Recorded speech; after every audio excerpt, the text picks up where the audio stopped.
ये फैसला कर लिया है कि अगर हमास फेल भी हो गया, नाकाम हो गया, तो वो इजराइल को किसी भी कीमत पर छोड़ेगा नहीं।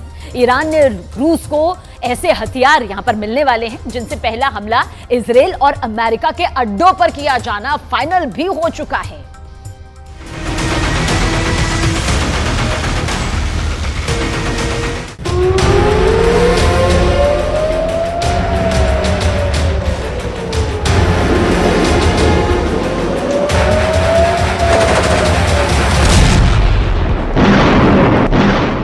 पश्चिम एशिया जल रहा है और अब इस आग में नए शोले भड़काने का साजो सामान तैयार हो चुका है।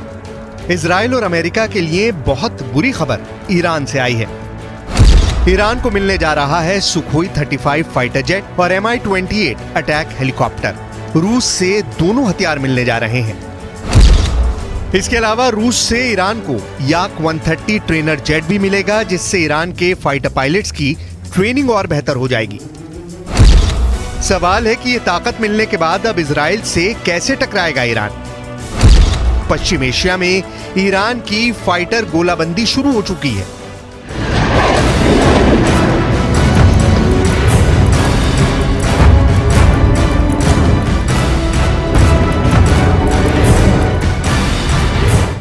जब इजराइल और हमास के बीच युद्ध खत्म नहीं हुआ है और नेतन्याहू कह चुके हैं कि हमास के एक एक कमांडर को चुनकर मारेंगे, तब इस युद्ध का लंबा खिंचने की पूरी गारंटी है।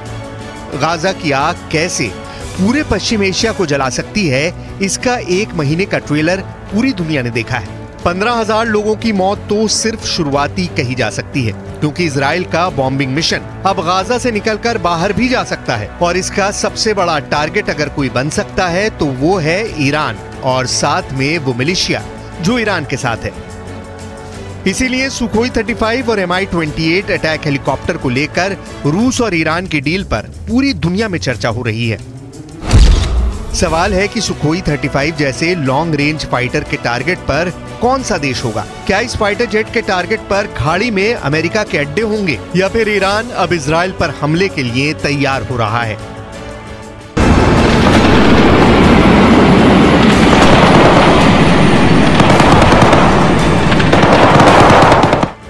इससे पहले रिपोर्ट्स आ चुकी हैं कि ईरान के पायलट रूस के आधुनिक फाइटर जेट सुखोई 35 पर ट्रेनिंग भी ले चुके हैं और अब जल्दी ही ईरान को इन लड़ाकू विमानों की डिलीवरी भी मिल सकती है। जो रिपोर्ट्स मिल रही हैं उनके मुताबिक शुरुआत में ईरान को रूस से 24 सुखोई 35 फाइटर जेट मिल सकते हैं। तादाद तो इनकी कम लगती है, लेकिन ऐसे फाइटर ईरान की एयरफोर्स को गजब की ताकत देंगे, इसमें कोई शक नहीं। इस वक्त ईरान की एयरफोर्स को वो रेंज चाहिए जो इजराइल तक उसकी पहुंच आसान कर दे। इस वक्त ईरान की एयरफोर्स को नई टेक्नोलॉजी वाले फाइटर जेट चाहिए जो इजराइल और अमेरिका के जेट से टक्कर ले सकें, उन्हें दूर से ही टारगेट कर पाएं। इस वक्त ईरान को ऐसी फायर पावर चाहिए जो उसकी जमीन पर हमला करने वाली बड़ी फोर्स को मिटाकर रख दे। यानी ईरान के फ्रंट पर देखा जाए तो उसे इजराइल तक यानी करीब 1800 किलोमीटर की रेंज में ऑपरेट करने वाला एक फाइटर जेट चाहिए।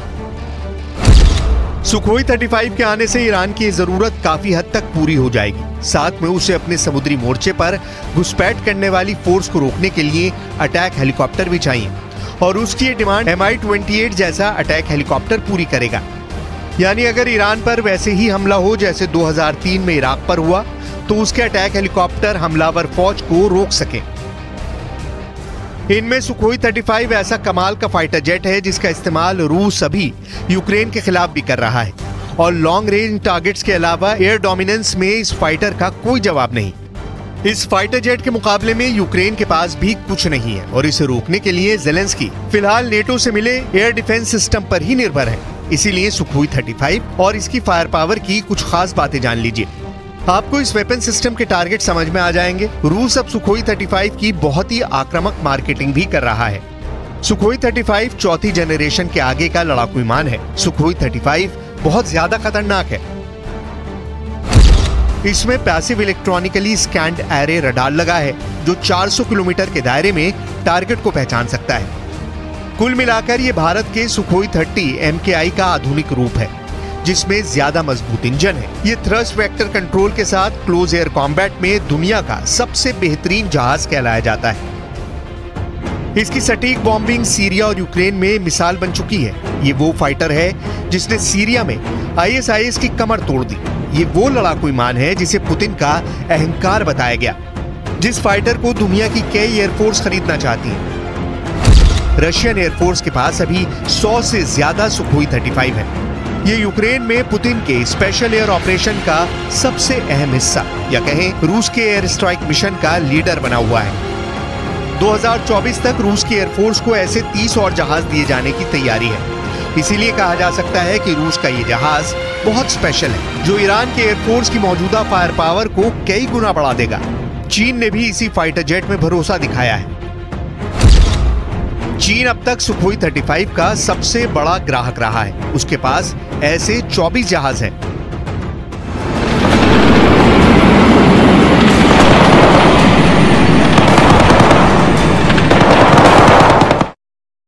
ईरान और रूस की इस डील पर इजराइल की बहुत पैनी नजर है। इजराइल के पास ईरान से कई गुना बेहतर फाइटर जेट है। उसके पास F-35 स्टेल्थ फाइटर भी है। उसके पास F-16 और F-15 जैसे लड़ाकू विमान भी है। लेकिन इसके सामने सुखोई 35 आया तो बराबरी की टक्कर दे सकता है, इसमें कोई शक नहीं है। फिलहाल पूरा खेल गाजा को बचाने का है और नेतन्याहू नहीं चाहेंगे कि उनका एंटी हमास मिशन किसी भी तरह से कमजोर पड़े, चाहे इसमें कितना भी वक्त क्यों ना लग जाए। अगर इजराइल के एंटी हमास ऑपरेशन में कोई देश रुकावट बन सकता है तो वो है ईरान। और ईरान के मजबूत होने का मतलब है कि इजराइल की अपने दुश्मनों पर पकड़ कमजोर पड़ जाएगी। ईरान के पास सुखोई 35 आएगा तो जाहिर है कि ईरान ज्यादा ताकतवर बनेगा। और इसकी बड़ी वजह रूस ही है, क्योंकि आज वो ईरान को अपना सबसे खतरनाक फाइटर जेट देने को तैयार है। देखा जाए तो चाहे फाइटर जेट हो या फिर ड्रोन, रूस और ईरान ने अपने रिश्तों को बहुत शातिराना तरीके से ढककर आगे बढ़ाया है। यूक्रेन युद्ध में पुतिन इतनी तबाही कभी नहीं मचा पाते अगर ईरान ने रूस की मदद ड्रोन देकर ना की होती। इसीलिए यूक्रेन में रूस ईरान के ड्रोन से बहुत बड़ा मैसेज लगातार देते रहे। इससे साफ जाहिर है कि रूस और ईरान के बीच रिश्ते बहुत ही सीक्रेट रहे हैं। यही वजह है कि ईरान और रूस के बीच संबंधों से अमेरिका और इजराइल दोनों बौखलाए हुए हैं।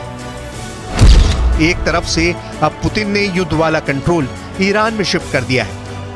अब ईरान और सऊदी अरब के समझौते या कहें कि तनाव कम होने से दो देशों को सबसे बड़ा नुकसान होने वाला है। इनमें से जाहिर है कि एक अमेरिका है और दूसरा इजराइल है। इजराइल को उम्मीद रही है कि ईरान को एक साझा दुश्मन साबित करके वो सऊदी अरब की तरफ दोस्ती का हाथ बढ़ा सकता है। लेकिन अब ईरान और सऊदी अरब का समझौता इजराइल के ख्वाब पर पानी फेर सकता है, क्योंकि सऊदी अरब नहीं चाहेगा कि ईरान से उसके सुधरे हुए संबंध इजराइल की वजह से फिर खटाई में पड़े। ईरान की एयरफोर्स जिस तरह से मजबूत हुई है उससे सऊदी अरब को कोई दिक्कत नहीं, लेकिन अब इजराइल में ईरान वाली खतरे की घंटी बजने लगी है।